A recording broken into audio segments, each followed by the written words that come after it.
اللہ تک جا ہی نہیں رہے سجدے. ایک کی غیبت کی وجہ سے عبادتیں روک لی گئی، دوسرے کی دنیا کے حصول کے معاملے میں روک لی گئی، تیسرے کا حال یہ کہ وہ گھمنڈ کرتا تھا، تکبر کرتا. آپ دیکھیے لوگ کتنے گھمنڈی ہیں. دنیا میں دو ہی لوگ تو ہیں، یا کوئی پاکھنڈی ہے یا کوئی گھمنڈی ہے. مخلص کہاں ہے؟ الا ماشاءاللہ، وہ بہت کم لوگ ہیں. یا تو لوگ گھمنڈ کر رہے ہیں یا تو لوگ پاکھنڈ کر رہے ہیں. عاجزی کا ڈھونگ رچاتے ہیں، عاجزی کرتے نہیں، تو وہ تو پاکھنڈی لوگ ہیں. وہ کہیں گے نہیں نہیں میں سب سے حقیر ہوں. اور اگر کہہ دیں آپ ایک مرتبہ کہ آپ حقیر ہیں تو پھر دیکھیں کیسے تن بدن میں آگ لگتی. نہیں نہیں میں تو بہت چھوٹا علم ہوں، مجھے کوئی علم نہیں ہے.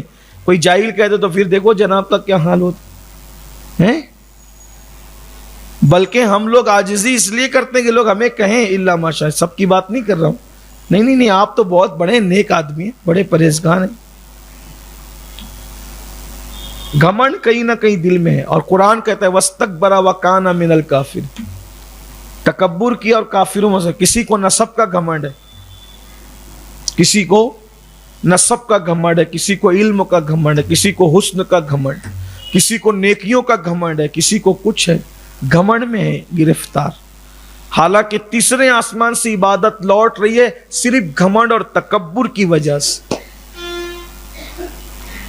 حدیث پاک میں آیا کہ انسان کی پیشانی میں دو رسیاں ہیں.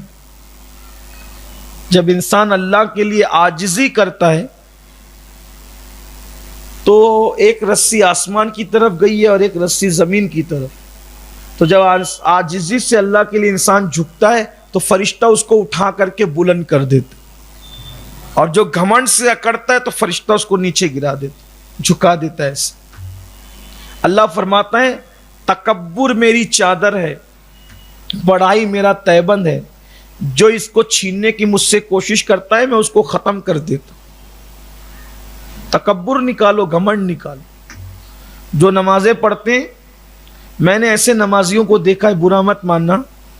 اگر امام صاحب نے مغرب کی 5 رکعت پڑھی اور انہوں نے 7 پڑھ لی تو وہ امام صاحب کو اپنے سے حقیر سمجھتے، کیونکہ میں نے 7 پڑھی نا، اس نے تو امام ہو کے 5 ہی پڑھی. بلکہ ہوٹلوں پہ بیٹھ کے تبصرہ کرتے وہ امام صاحب تو نفل پڑھتے نہیں. بھائی امام کو نفل پڑھنا چاہیے تھا، چلیں ٹھیک ہے، لیکن نہیں پڑھی تو جب شریعت اعتراض نہیں کر رہی تو کیوں کرتا ہے اعتراض؟ تو مقتدی ہے، تیرا عبادت کرنا اور تیرے امام کا سونا جو عالم ہے دونوں برابر ہے.